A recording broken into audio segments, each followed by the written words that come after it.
पहले तो ये 2 मिनट दे दीजिए इसे।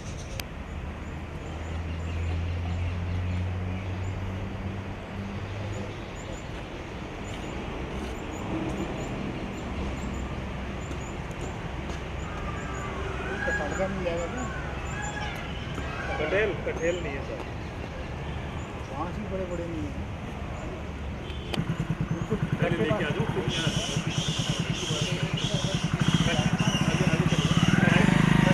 ट्रक के पास ले जाए या पास से खड़ी कर लेना, अंदर कैजुअल जाना पड़ेगा पैदल, वहाँ से आप लेके आ जाओ।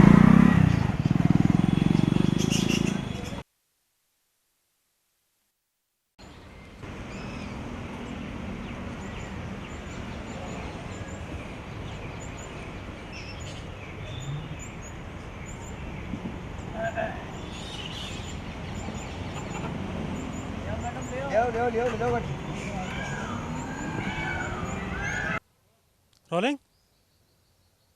मानसून की शुरुआत के साथ में ही राजस्थान में पौधारोपण का महाअभियान शुरू हो गया है। इस साल तकरीबन 60,000 हेक्टेयर के अंदर राजस्थान में पौधारोपण किया जाना है, जिसके लिए नर्सरीज के अंदर पौधे भी मुहैया करवा दिए गए हैं। पूरे जोर शोर के साथ में ये मुहिम शुरू तो हो गई है, लेकिन लक्ष्य हासिल करने में अभी काफ़ी वक्त बाकी है। इस साल सरकार का जोर है कि पौधों को ज़्यादा लगाने के बजाय कम पौधे लगा करके उन्हें जिंदा रखा जाए। अब देखने वाली बात यह होगी कि लोगों की ज़रूरत और उनकी चाहत के हिसाब से उनके पौधे जो मिल रहे हैं, इससे देश के ही नहीं बल्कि प्रदेश के जो पौधारोपण के प्रतिशत है उसमें इजाफा होता है या नहीं। कैमरा पर्सन बलबीर सिंह राठौड़ के साथ में अरबाज अहमद, ईटीवी न्यूज़ के लिए जयपुर से।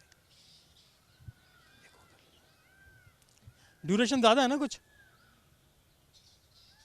मानसून की शुरुआत के साथ में ही प्रदेश के अंदर पौधारोपण का महाअभियान शुरू हो गया है। इस साल राजस्थान के अंदर तकरीबन 60,000 हेक्टेयर में पौधारोपण किया जाएगा। अलग अलग योजनाओं के तहत ये पौधारोपण किया जाना है। नर्सरीज के अंदर भी इसके तहत पौधे पहुंचा दिए गए हैं और उन्हें लक्ष्य भी दे दिए गए हैं। नर्सरी में मौजूद पौधों की लंबाई कम होने की वजह से खरीदारों को कुछ परेशानी ज़रूर हो रही है, लेकिन अभी शुरुआत में पौधारोपण का काम काफ़ी ज़ोरों शोरों से चल रहा है। देखने वाली बात यह होगी कि मानसून बीतने तक लक्ष्य पूरा हासिल होता है या नहीं। कैमरा पर्सन बलबीर सिंह राठौड़ के साथ में अरबाज अहमद, ईटीवी न्यूज़ के लिए जयपुर से।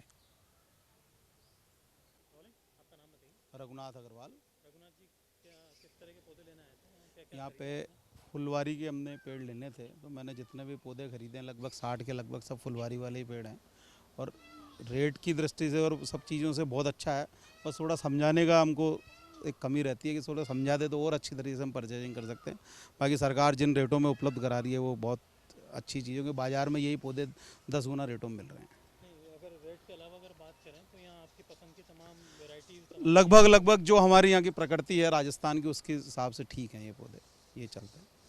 खेजड़ी वगैरह ये हैं उपलब्ध यहाँ पर राजस्थान के? खेजड़ी तो खैर नहीं है क्योंकि लगाते भी नहीं लोग बाग, पर फूलों के जो पौधे हैं या कचनार है और जो पौधे हैं वो यहाँ पे उपलब्ध हैं, सब दे रहे हैं। ठीक सर, धन्यवाद। आप भी आ जाइए सर एक बार।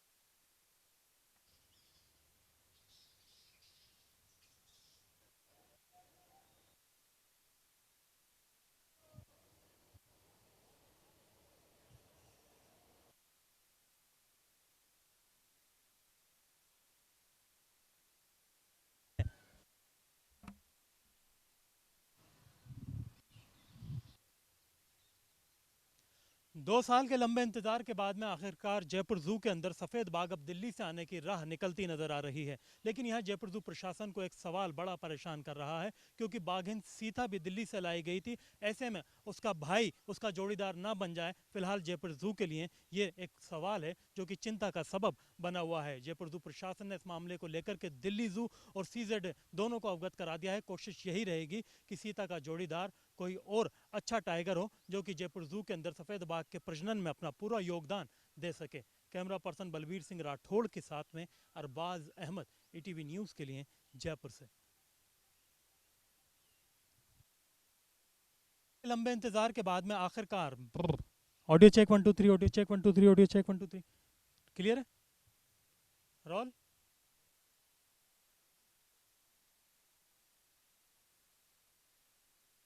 1 2 3 ऑडियो चेक, 1 2 3 ऑडियो। फिर ये ऐसा क्यों होता है? रोलिंग।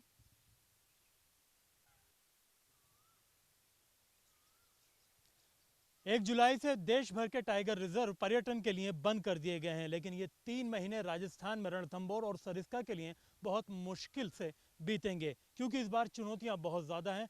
शावक बाहर निकल रहे हैं, उनकी सुरक्षा के लिए उनका ध्यान रखना और उन्हें शिकारियों से बचाना वन विभाग के सामने बहुत बड़ी चुनौती बना हुआ है। 1 अक्टूबर को देखने वाली बात यह होगी कि जब पार्क दोबारा खुलेंगे तो कितने बाघ रणथंभौर में रहते हैं और कितने बाहर निकल जाते हैं। कैमरा पर्सन बलबीर सिंह राठौड़ के साथ में अरबाज अहमद, ATV न्यूज़ के लिए जयपुर से।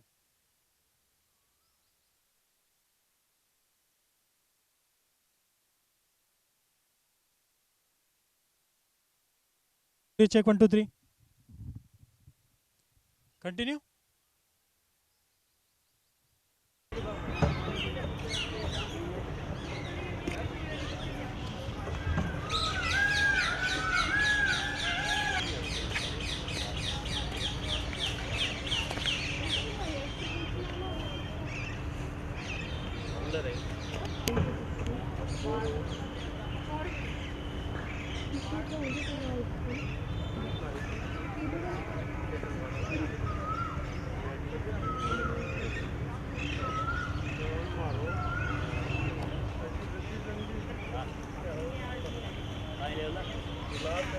बंडी दे रहे देखो।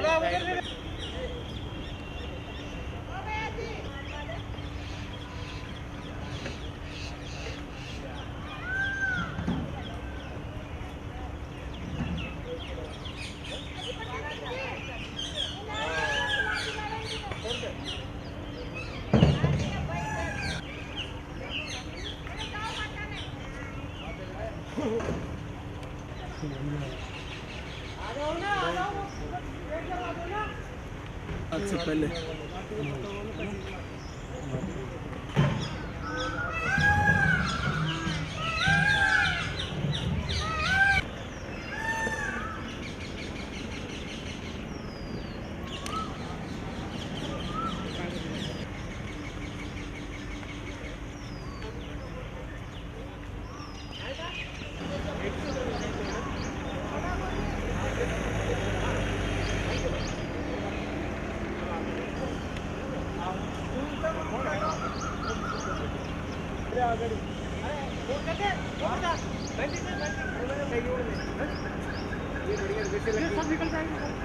अरे कहाँ जा रहा रवि?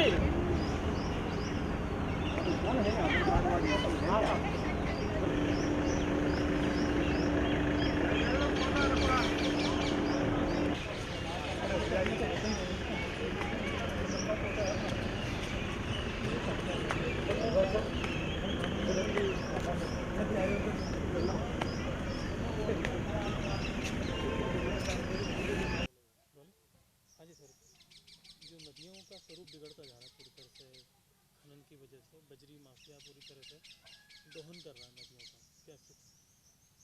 देखिए, राजस्थान की संदर्भ में बात करें तो राजस्थान की सारी नदियों में बहुत अधिक बजरी का खनन हो रहा है।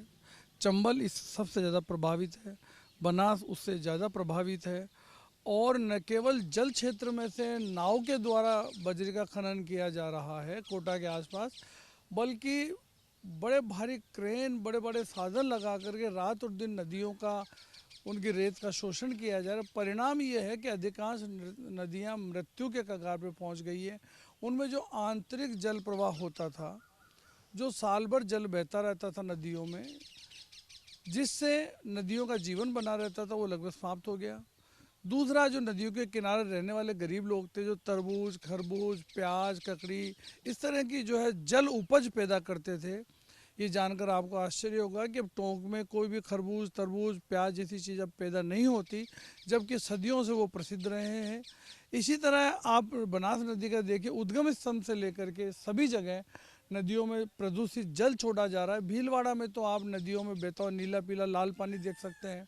इसी तरह चंबल में के आसपास देखिए कि बहुत सारा कारखानों का अपशिष्ट उसमें छोड़ा जा रहा है। तो जहाँ नदियों का जल है वो प्रदूषित है, उसमें कोई भी जलीय जीव नहीं रह सकता। दूसरा, जो नदियाँ में पानी कम है, अभी भी बारिश के मौसम में भी खनन हो रहा है, जबकि कम से कम बारिश के मौसम में तो खनन नहीं होना चाहिए, ताकि नदियाँ अपने स्तर को प्राप्त कर सकें और वापस अपने बजरी को लेबल करके अपना पानी का संधारण कर सकें। एक आपको जानकर आश्चर्य होगा कि अलवर से निकल के जयपुर तक आने वाली एक नदी है साहबी, उसे बनास परियोजना में, साहबी परियोजना में लिया गया, उसका ऐसा उपचार किया गया वो नदी समाप्त हो गई। सीकर खंडेला के पास 2-3 बरसाती नदियां थी जो सन 50 से पहले बहती थी, आज़ादी के पहले बहती थी, लेकिन बहुत अधिक अतिक्रमण होने के कारण आज सीकर, झुंझुनू, चूरू, इनमें जो बरसाती नदियां अरावली पर्वत से निकलती हैं वो अधिकांश समाप्त हो गई है। तो कुल मिला के अगर देखें तो विकास के साथ साथ हमने अपनी नदियों के संरक्षण पर ध्यान नहीं दिया और अधिकांश नदियां अपने अस्तित्व के लिए संघर्ष कर रही हैं।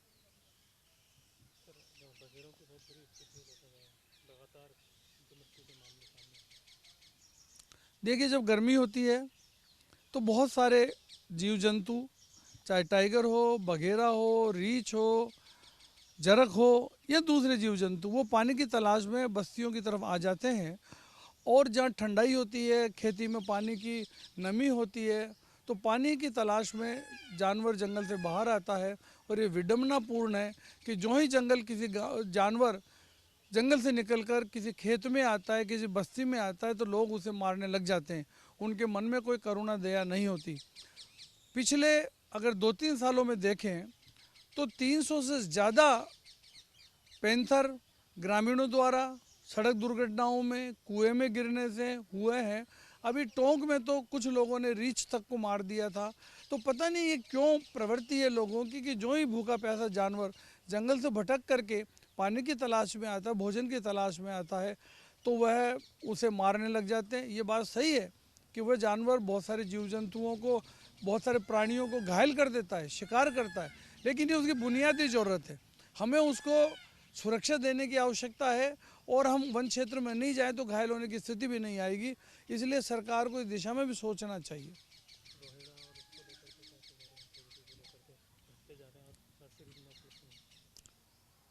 आज के लगभग 34 साल पहले सरकार ने राजस्थान के राज्य पुष्प के रोहिड़ा को सुरक्षित किया था, खेजड़ी को राज्य पक्षी घोषित किया गया था, गोडावण को राज्य पक्षी बनाया था। लेकिन विडंबना की बात है कि केवल कागजों में तो हमने घोषित कर दिया, लेकिन न पेड़ों के लिए न पक्षियों के लिए हमने कोई ऐसी विशेष परियोजनाएं बनाई, जिसे प्रोजेक्ट टाइगर हमने बना रखा है, जिससे कि काफ़ी जगह अच्छे परिणाम आए। इसी तरह प्रोजेक्ट रोहिड़ा या प्रोजेक्ट खेजड़ी नहीं बनाई गई है। वन विभाग की जो व्यवस्था है उसके अंतर्गत सभी नर्सरियों में 6 महीने के पौधे तैयार किए जाते हैं और 6 महीने के बाद उन्हें जुलाई में वितरण किया जाता है। पौधे इतने छोटे होते हैं और सरकार की नीति ऐसी है कि आपको पौधे जो तैयार किए उन्हें बेचना है और पैसा कमाना है। परिणाम ये होता है कि जो देर से उगने वाले पौधे हैं, जैसे बरगद है, पीपल है, खेजड़ी है, रोहिड़ा है, जो बड़ी देर से 3 साल 4 साल में पौधे बन पाते हैं, उनको सरकार नहीं उगाती। और ज़्यादातर राजस्थान में खेजड़ी और रोहिड़ा के पौधे तो उगाए नहीं जा रहे हैं। केवल पश्चिमी राजस्थान में कुछ नर्सरियां ऐसी है कि जिन्हें खेजड़ी के और रोहिड़ा के प्लांटेशन किए गए, जिनके बहुत अच्छे, लेकिन व्यापक पैमाने पर जिस तरह का रोहिड़ा और खेजड़ी का वृक्षारोपण होना चाहिए, जिस तरह के पौधे उपलब्ध कराने चाहिए, जिस तरह का ग्राम पंचायतों में वृक्षारोपण किया जाना चाहिए, उस पैमाने पर नहीं हो रहा है। अगर बात करें, राज्य सरकार एक नया प्रयास कर रही है, जिला स्तर पर भी प्रत्येक दिन घोषित किए जाए। अब राज्य स्तर पर प्रोटेक्शन नहीं है तो जिला स्तर पर कैसे होता है? वस्तुतः ये विडंबना है कि हम पश्चिमी संस्कृति का अनुसरण करते हैं। यूनेस्को की एक समिति थी, यूनेस्को की समिति ने जिस तरह राज्य पक्षी, राष्ट्रीय पक्षी या राष्ट्रीय प्रतीक चिन्ह की घोषणा की थी, इसी तरह एक सम्मेलन में यह तय हुआ कि जिस जिले में जहाँ भी जो दुर्लभ जीव जंतु पाए जाते हैं उनके संरक्षण के लिए उन्हें जिला स्तरीय पक्षी या पौधा या पादप घोषित किया जाए। उसी अनुसरण में भारत के कई राज्यों में ये प्रक्रिया चलाई जा रही है। जिला स्तर पर जिला कलेक्टर के लेवल में मीटिंग हुई है और प्रत्येक ज़िले के अंदर ये चारों ही प्रकार के ज़िले का पक्षी, ज़िले का जीव, ज़िले का पुष्प और ज़िले का पेड़ या ये सब घोषित किया जाना है। लेकिन विडंबना ये है कि वो ज़िले में वो पाए नहीं जाते हैं, और अगर पाए जाते हैं तो उनके संरक्षण के लिए कोई योजना नहीं है। केवल ख्याली पुलाव है, जिसे रोजी पिक्चर कहते हैं, ये वास्तविक में धरातल से इसका कोई लेने देना नहीं है। जब तक कि आप जन भागीदारी नहीं करेंगे, उन जीव जंतुओं के संरक्षण के लिए कोई प्रभावी ग्रास रूट पे कोई योजना नहीं बनाएंगे, आप घोषणा कर दें लेकिन उनका संरक्षण नहीं हो, उनकी वंश वृद्धि नहीं हो, उनका बढ़वार नहीं हो, तो ऐसी घोषणा से क्या फ़ायदा। ये केवल एक सरकारी मखौल है।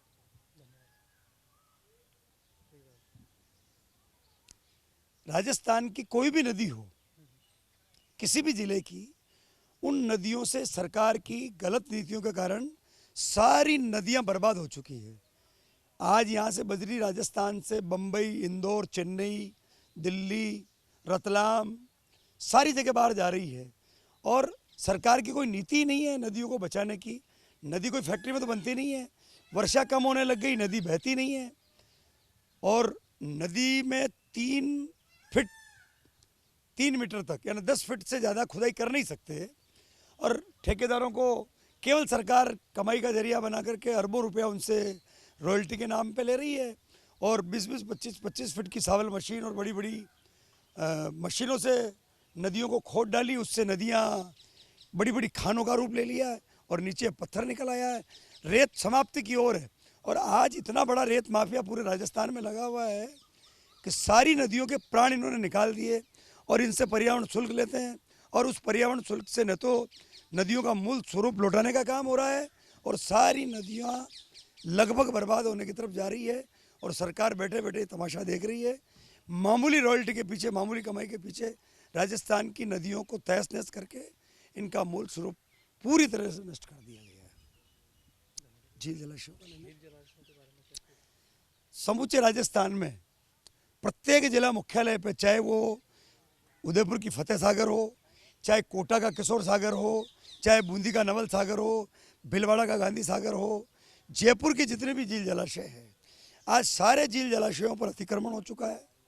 सारे झील जलाशय मूल मल मूत्र जाने के केंद्र बन चुके हैं और यहाँ तक कि हम जब सूचना मांगते हैं इनसे कि आप बताइए कि इस झील का या तालाब का क्षेत्रफल आज के 20 साल पहले कितना था, आज कितना है, कितने लोगों ने अतिक्रमण किया, अतिक्रमणकारियों के खिलाफ आपने क्या कार्रवाई की, तो सरकार, कलेक्टर कोई जवाब नहीं देता है।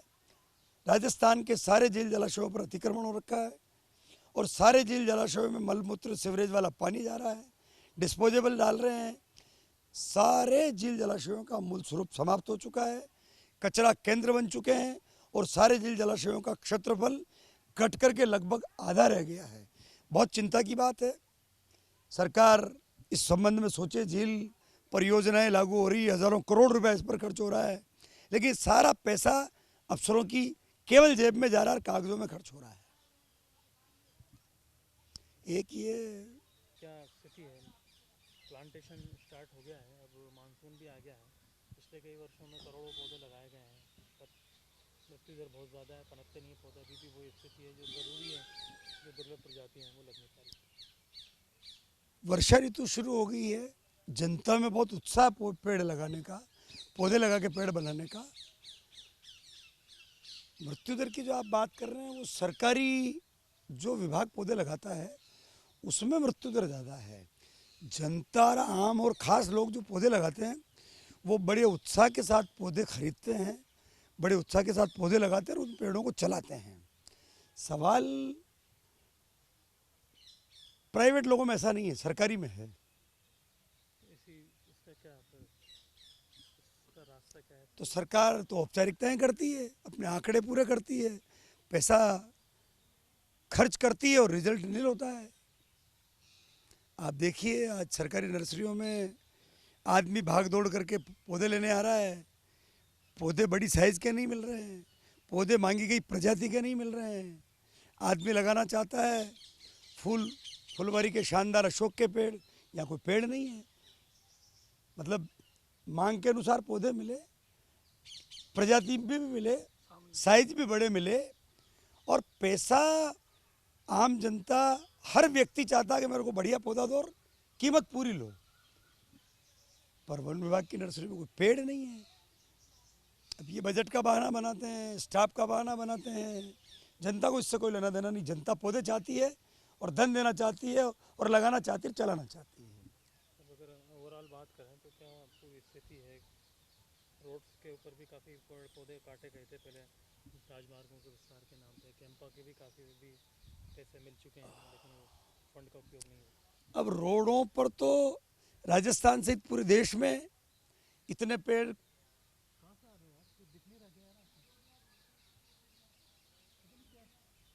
लेकर के चल देंगे, कंटिन्यू रखो।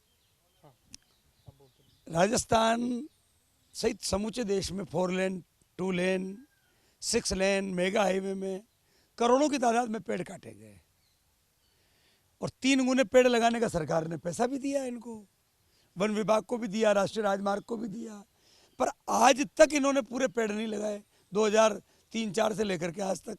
उसके लिए हमें आरटीआई में सूचना लेकर के कोर्टों में जाना पड़ रहा है। ये तो ग्रीन ट्रिब्यूनल का भला हो जो सुनवाई करती है और इनको निर्देश देती है, हाईकोर्ट दे रही है। माननीय न्यायालय का सहारा मिलता है या मीडिया का सहारा है आप लोगों का? बघेरों की मृत्यु के मामले जारी हैं, निरंतर 2-3 कहीं ना कहीं लगातार पूरे राजस्थान में मैं सोचता हूँ 2014-15 में नहीं करते 150 से 200 वगैरह मारे गए।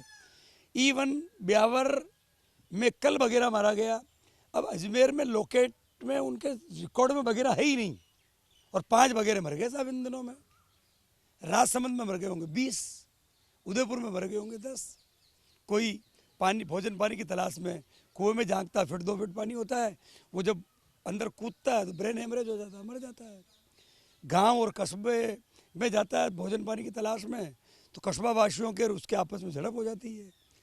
हाईवे पर जब रोड क्रॉस करता है तो ट्रक के नीचे आके कुचल के मर जाता है। राजस्थान में लगभग 150 बघेरों की मृत्यु हुई। पैंथर एक लागू किया गया था इसको बचाने। हाँ प्रोजेक्ट पैंथर एक लागू किया गया था, ठीक है। हाँ।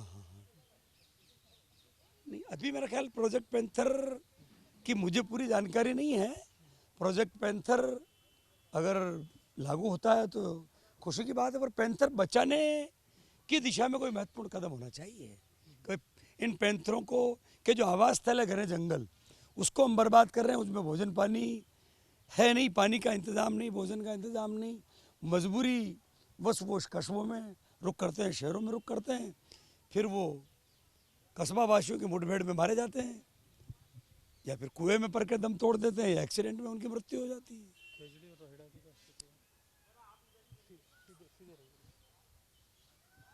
रोहिड़ा राज्य का पुष्प है और खेजड़ी राज्य का वृक्ष है।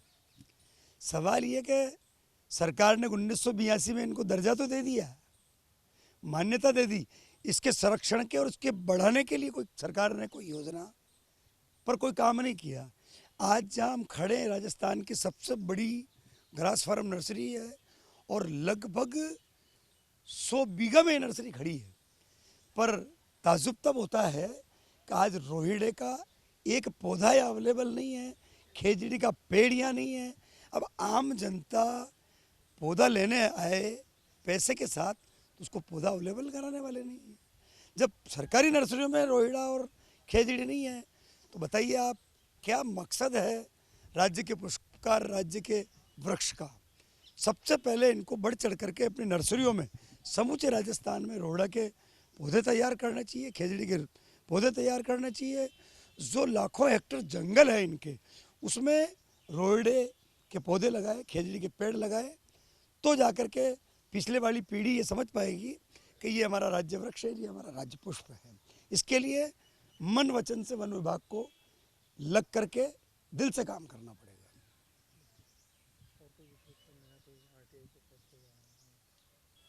आप बताओ क्या इशू है आपके पास? उल्लू पे मेरा ख्याल आपके पास ऑलरेडी होनी चाहिए मेरी बाइट। कुछ भी नहीं, गोडाउन कहाँ बड़े प्रोजेक्ट गोडाउन बना पर ढाक के 3 पात।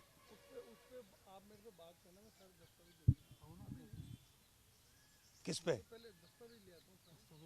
याद तो है ना?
मानसून आ गया है, प्लांटेशन का अभियान शुरू हाँ जी हाँ क्या स्थिति अपने अपने इस साल का जो है 1.5 लाख पौधों को बांटने का जो लक्ष्य था, और अभी करीब हमने 3.5 लाख रुपए के जो है अभी पौधे बांट चुके हैं हम। ये है जो अपने छायादार पौधे हैं, सिल्वर ओक है, गुलमोहर है, करंज है, अर्डू है, नीम है, पीपल है, बड़ है, मौलश्री है, ये तो अपने ये है। और जो ये है फूलदार पौधे हैं, गुड़हल हैं 3-4 तरह की, बोगनवेलिया है, गुलाब है, मोगरा है, ये सारी चीज़ें हैं। किस तरह का क्रेज है लोगों में अभी plant? लोगों में अभी काफ़ी अच्छा लोगों का रिस्पांस है और काफ़ी भीड़ आ रही है। पर डे 400-500 लोग आ रहे हैं और सब तरह के पौधों का है क्योंकि शहर के पास में है तो ज़्यादातर लोगों का ये है कि भी घर के हिसाब से, जैसे गोल्डन दुरंटा है, गुड़हल है, चांदनी है, मोगरा है, इसका काफ़ी इसकी डिमांड है। और अपने यहाँ ग्रास फार्म को लेकर के कोई नई तैयारी, क्योंकि एक टाइम पर नंबर 1 पूरे प्रदेश की नर्सरी मानी जाती है, कहा जाता है, अभी क्या स्थिति है इसमें? अभी हम जिसको क्या है, हमारे पास ग्रीन हाउस है तो उसमें हम जो है उसके पौधे जो है तैयार करते हैं। जैसे मोलश्री के पौधे उसमें तैयार कर रखे हैं हमने, जिसका खेजड़ी का पौधा तैयार किया है, गूलर के पौधे हमने तैयार कर रखे हैं। तो आगे जब हम थैली भरेंगे तो उसमें शिफ्ट कर लेते हैं। थैली की समस्या आती है यहाँ पर पौधों को लेकर? थैली थोड़ी सी है, बाकी ठीक है, तो बाकी हाँ चल जाता है। अक्सर यहाँ चमगादड़ों का काफ़ी हाँ, चमगादड़ का काफ़ी अच्छा इसमें ये 5-7 जो है पेड़ है, क्योंकि एरिया बिल्कुल प्रोटेक्टेड है, ऐसा कोई डिस्टरबेंस यहाँ पे है नहीं, तो ये काफ़ी इसकी मेरे ख्याल से कम 300-400 के करीब चमगादड़ हैं। यहाँ पर, तो ये बड़े हाँ, वाले हैं कौन से कलर? ये बड़ा वाला चमगादड़ है। पक्षी भी इसमें काफ़ी तरह के हैं। काफ़ी दुर्लभ है, हाँ, दुर्लभ है। हाँ आपको ऐसी जगह पर नजर आना उनका नहीं। हाँ बिल्कुल। हाँ जी हाँ, थैंक आपका यू। पूरा नाम बताइए। मैं सुधीर कुमार शर्मा। रेंजर। हाँ, रेंजर राजस्व।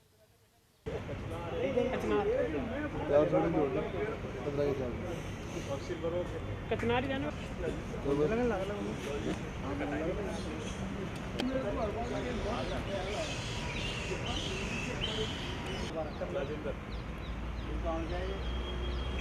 अरे 1 दिन 5 दिन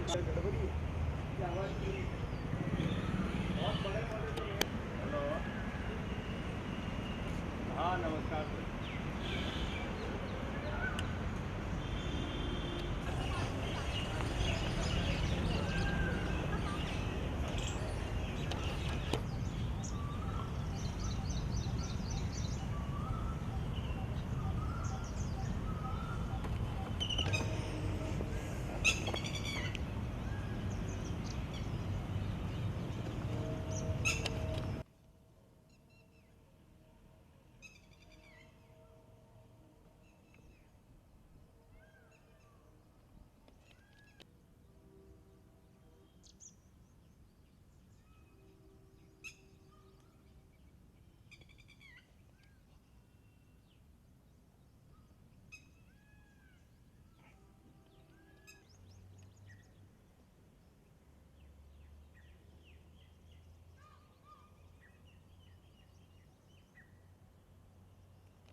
हेलो लोग